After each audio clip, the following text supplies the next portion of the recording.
ଓଡ଼ିଶାର ମୟୂରଭଞ୍ଜ ଜିଲ୍ଲାରୁ ଶିକ୍ଷା ବ୍ୟବସ୍ଥାକୁ ନେଇ ଏକ ବଡ଼ ଖବର ସାମ୍ନାକୁ ଆସିଛି। ସରକାରଙ୍କ ଶିକ୍ଷା ଯୋଜନା ଉପରେ କୋଟି କୋଟି ଟଙ୍କା ଖର୍ଚ୍ଚ ହେଉଥିବା ସତ୍ତ୍ୱେ ମାଟି ସ୍ତରରେ ଗୁରୁତର ଅବ୍ୟବସ୍ଥା ଦେଖିବାକୁ ମିଳିଛି। ଆଜି ଜିଲ୍ଲାରେ NILP ପରୀକ୍ଷା ଆୟୋଜିତ ହୋଇଥିଲା, କିନ୍ତୁ ଅନେକ ସ୍ଥାନରେ ପରୀକ୍ଷା ବ୍ୟବସ୍ଥା ପୂରାପୂରି ଢିଲା ଦେଖାଗଲା।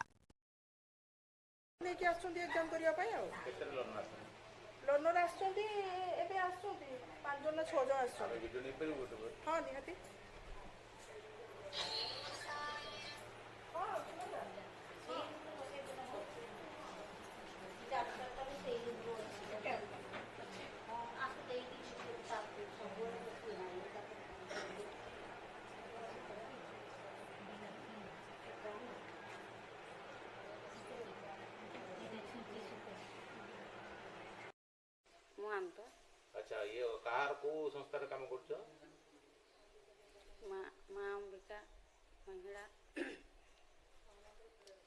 फेडरेशन। अच्छा ते कि कोन हेतला कहले एटी केते स्कूल खोलतला जी स्कूल तो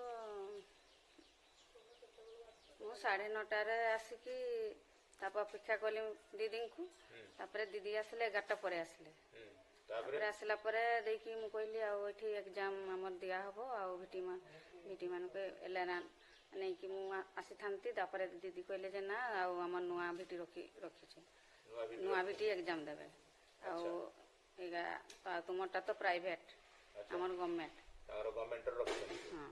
अच्छा आउ तापर से तापर फास्ट मना करले देखी तापर से सीआरसी मैडम को फोन करके तापर बुझले देखी तापर कहले जे हो तेबे दबो हेले दियो मु क्वेश्चन पेपर गुटे दोउची जेरक्स करी आनो आ मु ये जेरक्स करियो मते कहले देखी तापर मु नै आपन हाथ को जेरक्स करियो से कहले हां हां तापर मु सरकार भी पैसा दोना जेरक्स करियो मते पैसा दोना आदि ना मु जानि सेटा तापर मते से देला परे क्वेश्चन पेपर मु नै की गली जेरक्स करबा को फेरी आसी देखला बेल को ताला मारी दीदी पड़ी छंती। अच्छा दे कोचन घरे एग्जाम कराओ सेमती कोचन घरे एग्जाम करिवे ताले स्कूल आज खोला का माने रहबा कथा 5टा पर्यंत सरकार को निर्देश आ जदियो करेबे जदी स्कूल ले से चाबी दिया छि चाबी ताटी ताको घर से दीदी प्रेजेंट रहबा कथा ना दीदी कहले ना हमें रही पार 24 मसियार एटा हमर इठी भिटी होचंती 5-6 जण एटी पिला माने गुटे बेच रो 3-4 जण गोटे दीटा एमती काम रो सरी की फेरी के आछंती किए केमती आछंती परीक्षा दे की पढौचंती 5टा पर्यंत खोला अछि पिला रांदी बाड़ी की से माने पिला आउ भिटी माने पिला मन को कॉलेज जाइचंती डाकी के आनिबा पई तेणु से माने जे जतरे धरि के आछंती 5टा पर्यंत हमर खुला रहिबो मु भी आस्तिली देखिबा पई ए चालीची देखलिनी सकाळ पर दिथर आसलिनी चाबी मगई की दिया करले से खुला हैला आ जाहु चालीची देखा जाऊ केते पर्यंत केते पिला दउचंती केते पिला रेडी पड़ियो एटी 60 पिला रो एबे गलेनी 20 जण खडे आउ जहा रहिचंती केते जण आसीबे त जणा नाही से लास्ट को जणा पड़िबो। कोन एजेंसी रे को संस्था रे आपन कोटा मु माँ अंबिका महिला मंडल रो वाइस प्रेसिडेंट अछि।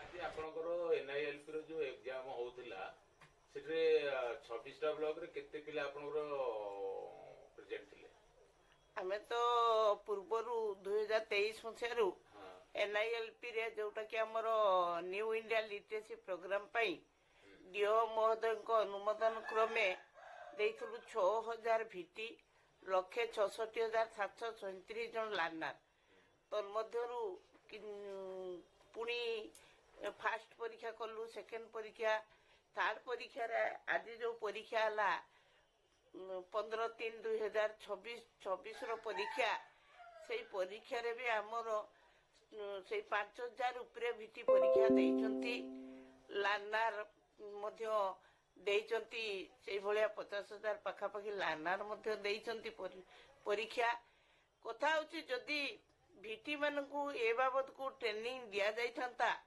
कि जोटा सरकारनकर उल्लास माध्यम रे मध्य ट्रेनिंग दिया जाई पारि थांता ताहले से माने आहुरी सक्रिय होते आहुरी इच्छा होता आहुरी से मानकर उत्साह बढ़ी थांता से माने काम को आहुरी आगे नहीं थांते आमे सिना काम नैचु किंतु आमको टोटाल सुजोग ही दिया जाउ नाही सरकार स्तर जेतिकी सुजोग सुविधा सुजोग आमको दबा कथा किंचित मात्राରେ ମଧ୍ୟ ଦିଆଯାଉ ନାହିଁ।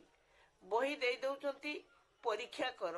ପରୀକ୍ଷା ହବ ମାସେ ପୂର୍ବରୁ ଆମକୁ ଜଣେଇବାର ନାହିଁ। 2 ଦିନ 4 ଦିନ ପୂର୍ବରୁ ଜଣାଉଛନ୍ତି ପରୀକ୍ଷା ହବ। ପେନ୍ ନାହିଁ, ପେନସିଲ ନାହିଁ, ରବର ନାହିଁ, କେମିତି ଲେଖିବେ? ଯାହା କିଛି ଖର୍ଚ୍ଚ କରି ଆମେ ଦଉଛୁ ସେଇଥିରେ ସେମାନେ କାମ କରୁଛନ୍ତି। ଇଏ କାର୍ଯ୍ୟକ୍ରମକୁ ଯଦି ସରକାର ତାଙ୍କର ଯେତିକି ଖର୍ଚ୍ଚ ବାବଦକୁ ଦଉଛନ୍ତି ଯଦି ଠିକ ଭାବରେ ଖର୍ଚ୍ଚ ହେଇଥାନ୍ତା ତାହେଲେ ମୟୂରଭଞ୍ଜରେ ନିରକ୍ଷର ହଟେଇବାର ଆହୁରି ବେଶୀ ସୁବିଧା ସୁଯୋଗ ହେଇପାରନ୍ତା। ଏମାନେ ତ ଲାର୍ଣ୍ଣର ମାନଙ୍କର ଟ୍ରେନିଂ ପଇସା କି ଭଲ ମନ୍ଦ ଇତ୍ୟାଦିକୁ ଦଉନାହାନ୍ତି। କେଠି 100 ଟଙ୍କା କେଠି 50 ଟଙ୍କା ଏଇଭଳି ଭାବରେ ଭିଟିମାନଙ୍କୁ ଦେଇକି ବର୍ତ୍ତମାନ ସୁଦ୍ଧା ଚାଲିଛନ୍ତି।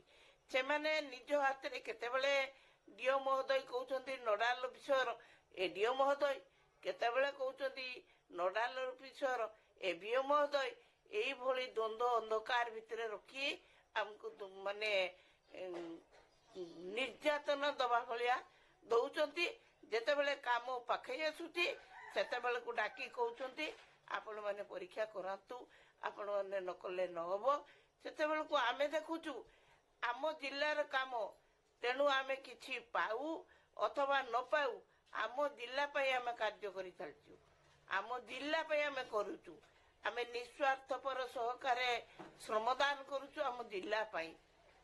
କିନ୍ତୁ ଆମର ଏଥିରେ ସରକାରୀ ସ୍ତରରେ ଆମ ଟିଏଲଏମ୍ ପାଇଁ ଯୋଉ 10 ଟଙ୍କା ବି କଟା ଯାଇଥିଲା, ଯେ 10 ଟଙ୍କା ଆପଣ ମାନଙ୍କର ଟିଏଲଏମ୍ ବାବଦକୁ, ସେ ଟିଏଲଏମ୍ ବି ବର୍ତ୍ତମାନ ସୁଦ୍ଧା ଆମକୁ ଦିଆଯାଇ ପାରି ନାହିଁ।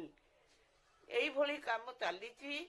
ଆମେ କେବଳ କାଗଜ କଲମ ଉପରେ ସେମାନେ କାର୍ଯ୍ୟକ୍ରମକୁ କରୁଛନ୍ତି।